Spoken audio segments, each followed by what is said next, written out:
Hello, and welcome to this special edition of Annual Reflection. Today, I am joined with the one and only Luke Latham. Very nice to be here with you today. Thank you for having me. Luke, we are all excited to hear from you. Has this past year been a big adjustment for you? A huge adjustment. Nothing really went according to plan. I started 2017 without the intention of going to college. I went to a technical high school so that I could enter the workforce as soon as I graduated. It was clear by the middle of senior year that I had a really impressive GPA. I became the valedictorian, and it really changed my life. I never was the guy that won the race, so to speak, and I was really shy growing up, so I never thought I'd be able to give my graduation speech, but I ended up really nailing it. We have some footage of that remarkable night. Let's take a look. And now, the class valedictorian, Luke Latham.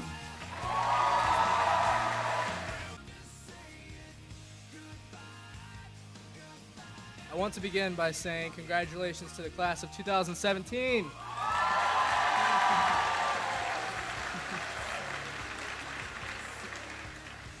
And thank you to our teachers, administration, and the families of the graduates for being here tonight. I wouldn't be standing here today without your guidance. Writing this speech, I have come to reflect on what we accomplished these past 4 years together with all you guys. And the truth is, I can't summarize all the hard work in a mere couple minutes. We all came from different backgrounds, yet we were all connected by our desire to only go to academics for half of the year. And if there's one thing I've learned, it's that almost nothing goes according to plan, but today is proof that it all works out in the end.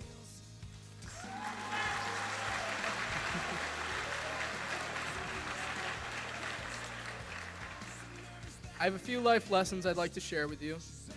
The first is to always remember that money can't buy you happiness, but it's more comfortable to cry in a Camaro than on a park bench.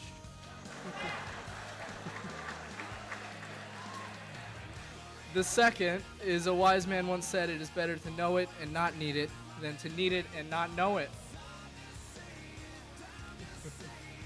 And the third is a quote by Steve Jobs. Your work is going to fill a large part of your life, and the only way to be truly satisfied is to do what you believe is great work. And the only way to do great work is to love what you do. If you haven't found it yet, keep looking. Don't settle. As with all matters of the heart, you'll know when you find it. That is the key to success. And I can also guarantee it's not always going to be enjoyable, but that's all you need to do, and the rest will fall into place, I'm sure of it.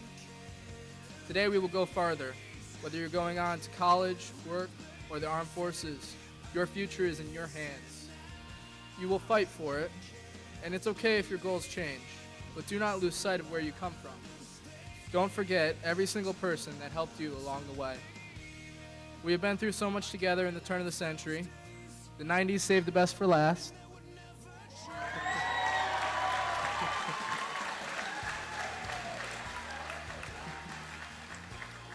And our relationships made high school, and I've made lifelong friends with all of you.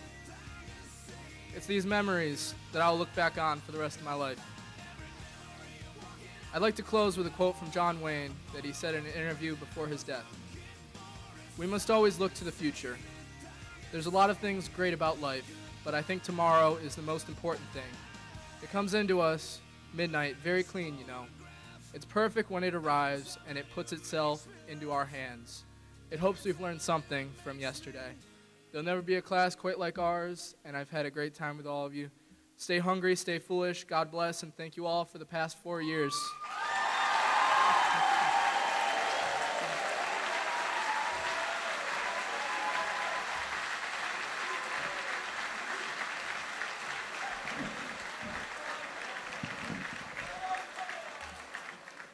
Thank you, Luke.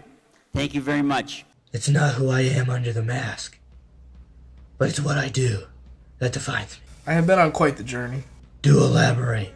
I can see the bigger picture, and I was able to walk in other people's shoes to see their point of view. I never really had considered what my identity was before. And writing through literature enabled me to develop and reflect on my beliefs. It has helped me to appreciate the good and the bad that comes with living our everyday lives. Yeah, I get what you mean. I don't kill people anymore. All we can do is be the best person we can be. A hero can be anyone. Even a man. Doing something as simple, as reassuring, as putting a coat around a little boy's shoulders to let him know that the world hadn't ended. What do you think the world has in store for you out there? Right now, it's very hard to say. Unfortunately, I don't think I'll be able to continue my journey at UConn in the spring. One major reason is I'm not able to get into the major I desire. I came to UConn for computer science, but I can't meet the minimum requirements. I would need 2 years of a foreign language to pass calculus, and a GPA of at least 3.5, and I would need a GPA of 2.5 or higher to keep my full tuition scholarship I got from being a valedictorian. I couldn't stand math and science, and I didn't understand how much more difficult it would be in college than it was in high school. If I had been better prepared, I could have taken advantage of the scholarship, but my heart's just not in it. I think I want to withdraw from classes. What kind of advice have you gotten from your family and friends about this decision? My family is fully behind me, but my friends were apprehensive at first. They had a hard time understanding why I was throwing away an education.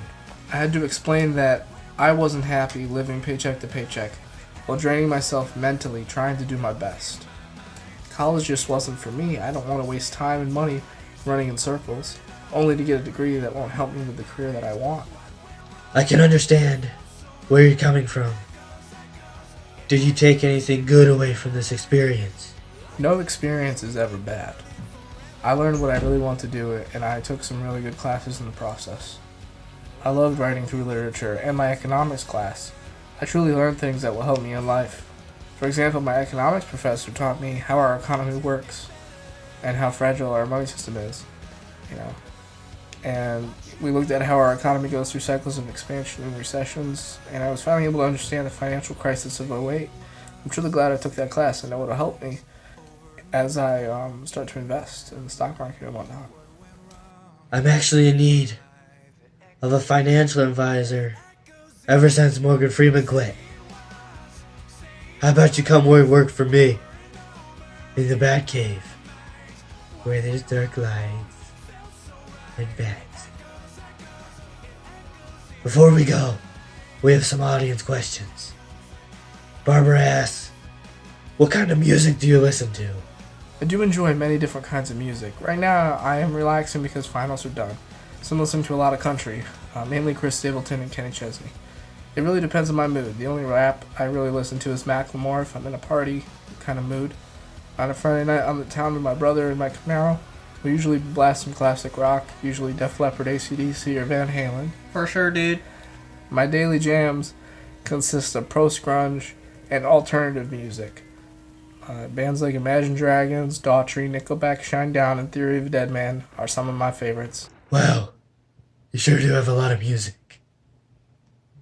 You know what I like to listen to? In the Batmobile. I listen to Catwoman singing The Bat of the Night on repeat all day long.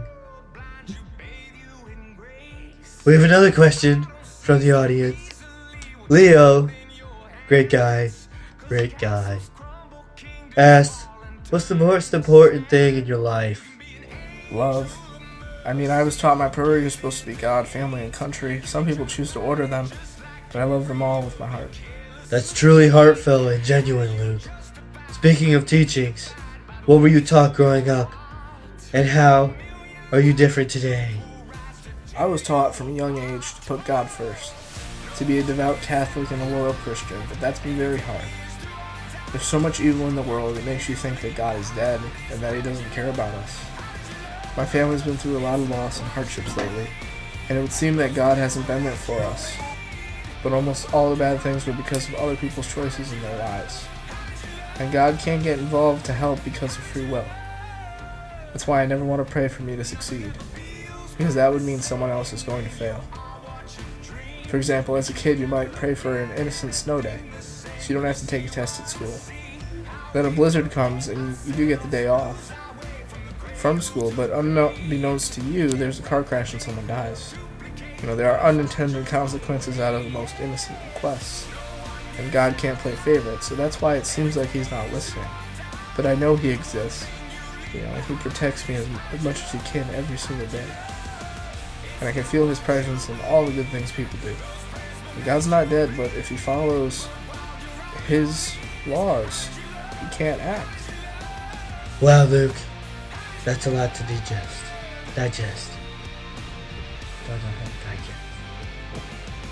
It is, but you have to have faith that one day God will make things right. Our last question is you to summarize in one sentence. Describe yourself. Our actions speak louder than words. I am a simple, honest guy trying to make his way in the world and keep on moving through every curveball thrown my way. How about you? I'm sorry. That last question put us over the time limit. But it's pretty obvious. I'm Batman. Special thanks to my brother here, Aaron. He played Batman. This is for a project, but also just to reflect on 2017. It's been a crazy year. So thank you all for watching. You got any final words? I ain't going to college. He's seen what was done to me. I look like terrible. But anyway, have a good day, guys. Have a good rest of 2017, and I hope you guys have a good new year coming up, 2018. Genie Tech all the way. See you guys. Deuces.